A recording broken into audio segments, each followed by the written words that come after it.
बंधुगण गतकाली जो सब परिस्थिति रही ताहा आज आउ नाही एवं आज जहाँ परिस्थिति रही ताहा मध्य आसंता काली समान रहिबो नाही।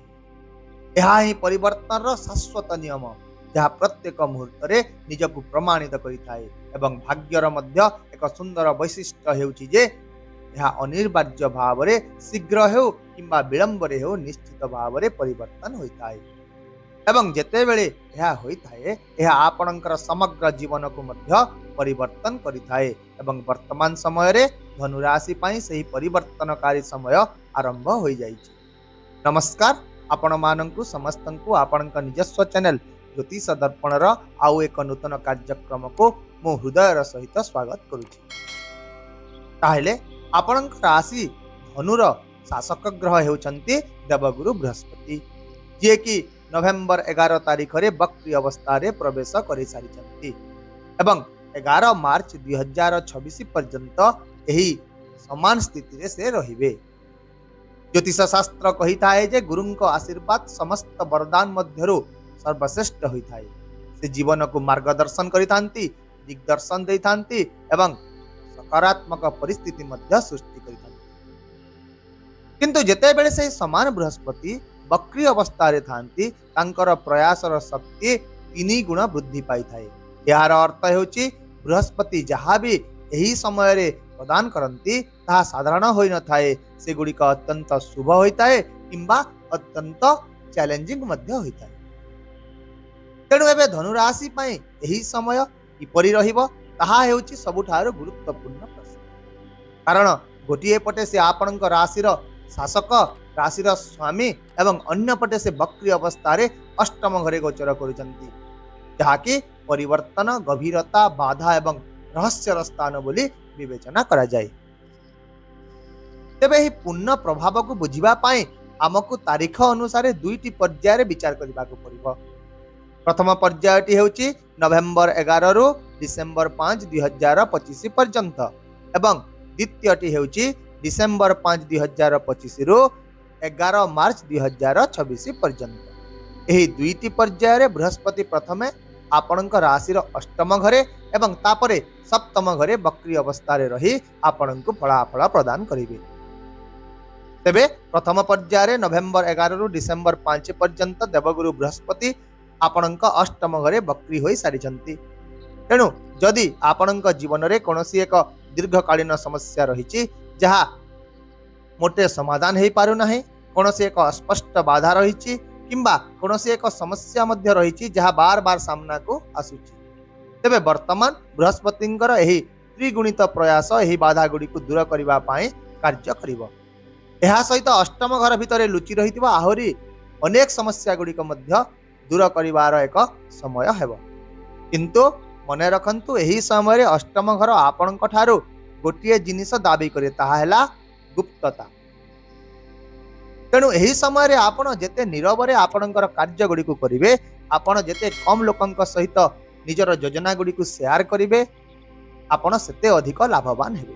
यह मन रखंतु। कारण विशेष भाव रे वक्री पर्याय रे बृहस्पति आपणकर बाधा गुडी को दूर करबा को चेष्टा करिथांती, किंतु जदि आपण निजर योजना गुडी को गोपनीय रखिबे तते बेले ही केवल से आपणको सफलता हासिल कराइथांती। एबे आसंतु बृहस्पतिंकर दृष्टि गुडी को विषय आलोचना करिबा। बृहस्पतिंकर 3टी दृष्टि रहिता है।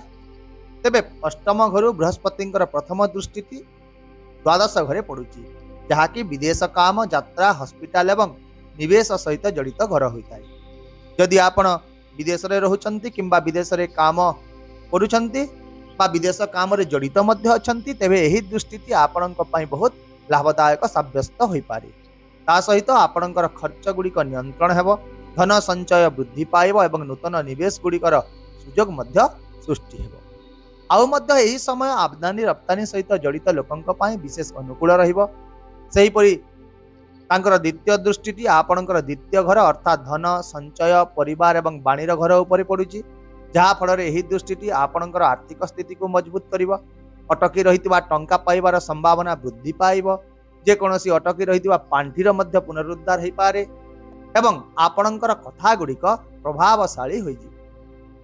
यहाँ परे बृहस्पतिंकर तृतीय दृष्टि चतुर्थ घरे पड़िबो ଯାହାକି ଜମି କୋଠା ସମ୍ପତ୍ତି ଏବଂ ମାତାଙ୍କର ଘର।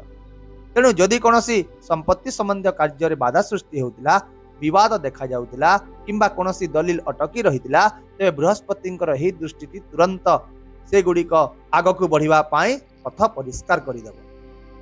ଏହା ସହିତ ଆଉ ମଧ୍ୟ ପରିବାରରେ ଶାନ୍ତି ଏବଂ ସମ୍ପତ୍ତି ସମ୍ବନ୍ଧୀୟ କାର୍ଯ୍ୟରେ ପ୍ରଗତି ଏହି ସମୟର ମୁଖ୍ୟ ଫଳାଫଳ ହେବ। ତେବେ ବନ୍ଧୁଗଣ, ଏହା ଥିଲା ପ୍ରଥମ ପର୍ଯ୍ୟାୟ। ତେବେ ଆସନ୍ତୁ ଦ୍ୱିତୀୟ ପର୍ଯ୍ୟାୟ ବିଷୟରେ ଆଲୋଚନା କରିବା, ଯାହା ଡିସେମ୍ବର 5, 2025 ତାରିଖ ସନ୍ଧ୍ୟା 5ଟାରୁ ଆରମ୍ଭ ହୋଇ 11 ମାର୍ଚ୍ଚ 2026 ପର୍ଯ୍ୟନ୍ତ ଚାଲିବ। ଏହି ସମୟ ମଧ୍ୟରେ ବୃହସ୍ପତି ସପ୍ତମ ଘରକୁ ନିଜର ବକ୍ରି ଅବସ୍ଥାରେ ଫେରି ଆସିବେ। ଯେଉଁଠାରୁ ସେ ଅଷ୍ଟମ ଘରେ ପ୍ରବେଶ କରିଥିଲେ ସେହି ଜାଗାକୁ ପୁଣି ଫେରି ଆସିବେ। ଏହି ବୃହସ୍ପତିଙ୍କର ସପ୍ତମ ଘରେ ବକ୍ରି ଗତି ସୂଚାଇଥାଏ ଯେ ବର୍ତ୍ତମାନ ପାର୍ଟନରସିପ୍, ବ୍ୟବସାୟ, ବିବାହ ଏବଂ ସମ୍ପର୍କ ସହିତ ଜଡ଼ିତ ଅସମ୍ପୂର୍ଣ୍ଣ କାର୍ଯ୍ୟଗୁଡ଼ିକ ସମାପ୍ତ କରିବାର ସମୟ ଆସିଯାଇଛି। ତଥାପି ମଧ୍ୟ ସପ୍ତମ ଘରେ ବୃହସ୍ପତିଙ୍କର ବକ୍ରି ସମୟରେ ବ୍ୟବସାୟରେ ଆପଣଙ୍କୁ ବିଶେଷ ସତର୍କତା ଅବଲମ୍ବନ କରିବାକୁ ପଡ଼ିବ। ଯଦି ଆପଣ ବ୍ୟବସାୟ କରୁଛନ୍ତି ତାହେଲେ ଆଉ ମଧ୍ୟ ଆପଣ କେଉଁଠାରେ ଟଙ୍କା ନିବେଶ କରିବେ, କେଉଁଠାରେ କ୍ଷତି ହେବାର ସମ୍ଭାବନା ରହିଛି ଏବଂ କେଉଁ ସାଥୀ ଆପଣଙ୍କ ପାଇଁ ଠିକ୍ ରହିବ, କିଏ ଠିକ୍ ରହିବ ନାହିଁ, ତାହା ବିଚାର କରିବା ମଧ୍ୟ ଆପଣଙ୍କ ପାଇଁ ଅତି ଗୁରୁତ୍ୱପୂର୍ଣ୍ଣ ହେବ।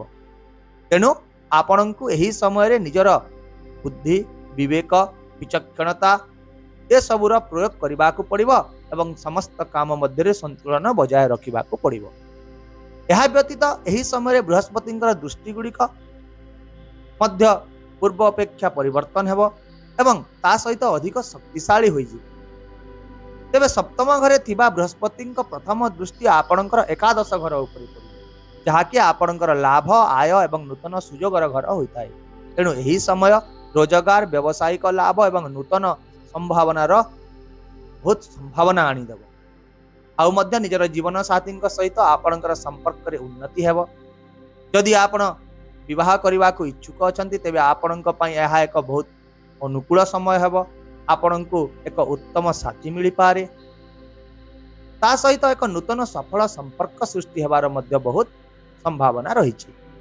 ସେହି କ୍ରମରେ ଦ୍ୱିତୀୟ ଦୃଷ୍ଟିଟି ଆପଣଙ୍କ ନିଜ ରାଶି ଉପରେ ପଡ଼ୁଛି। ତେଣୁ ଏହି ଦୃଷ୍ଟିଟି ସ୍ୱାସ୍ଥ୍ୟ, ଶକ୍ତି ଏବଂ ଆତ୍ମବିଶ୍ୱାସ ବୃଦ୍ଧି କରିବ। ରୋଗରୁ ମୁକ୍ତି ମିଳିବ, ମାନସିକ ଶାନ୍ତି ଏବଂ ଆପଣଙ୍କ ଜୀବନରେ ନୂତନ ଶକ୍ତିର ପ୍ରବେଶ ହେବ।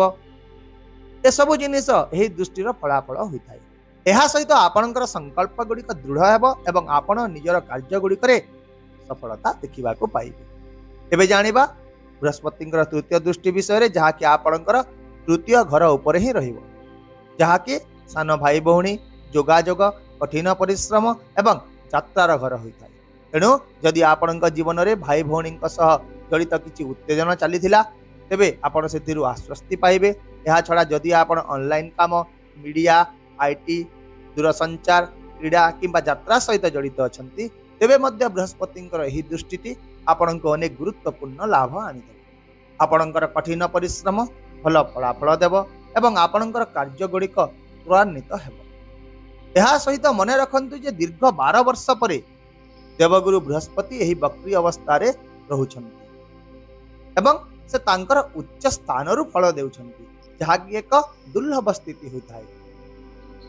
ତେଣୁ ଧନୁରାଶି ପାଇଁ ଏହା ଏକ ସୌଭାଗ୍ୟର କଥା ଅଟେ ଏବଂ ଏହାର ପ୍ରଭାବ ମଧ୍ୟ ଆପଣଙ୍କ ଜୀବନରେ ସ୍ପଷ୍ଟ ଭାବରେ ପ୍ରଗତି ଆଣିବ। ତେବେ ବର୍ତ୍ତମାନ ଆସନ୍ତୁ କିଛି ବିଶେଷ ପ୍ରତିକାର ବିଷୟରେ ଆଲୋଚନା କରିବା।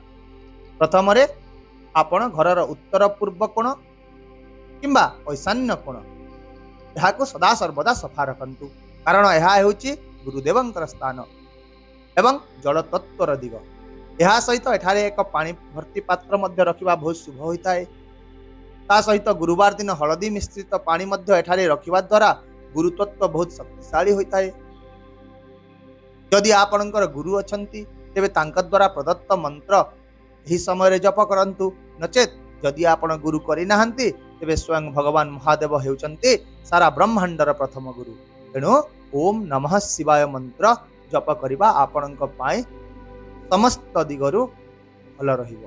ଆପଣ ପ୍ରତ୍ୟେକ ଦିଗରେ ସଫଳତା ଏବଂ ଆନ୍ତରିକ ଶକ୍ତି ପାଇବେ, କାରଣ ଭଗବାନ ଶିବଙ୍କ ପାଖରେ ଦୁର୍ଭାଗ୍ୟକୁ ମଧ୍ୟ ସୌଭାଗ୍ୟରେ ପରିଣତ କରିବାର ଶକ୍ତି ରହିଛି एवं यही शुभ शक्ति आगामी 4 मास पई धनुराशि पई सक्रिय होई रही। आउ मध्य धनुराशि पई आगामी समय केवल घटना गुडी को परिवर्तन करिवो नहीं बरं आपनक समग्र जीवन दिग को मध्य परिवर्तन करिवो, जहा कि कैरियर टंका संपर्क एवं भाग्य। तेणु 2026 वर्षटी आपनक पई किपरि कटिवो, केउ मास केउ प्रमुख परिवर्तन आनी देबो। जदि आपण एसबु विस्तृत भाव में जानिबा को चाहते तेबे कमेंट बॉक्स रे निश्चित भाव में 2026 राशिफल लिखि दियंतो।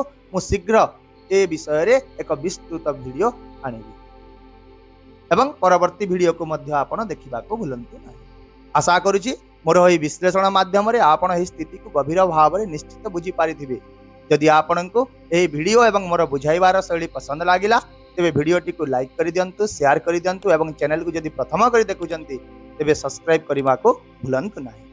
वर्तमान पाई मते विदाय दियंतु, पुणी देखा हेबा परवर्ती वीडियो रे एक नूतन सूचना सहित। से पर्यंत रहुची, नमस्कार, जय जगन्नाथ।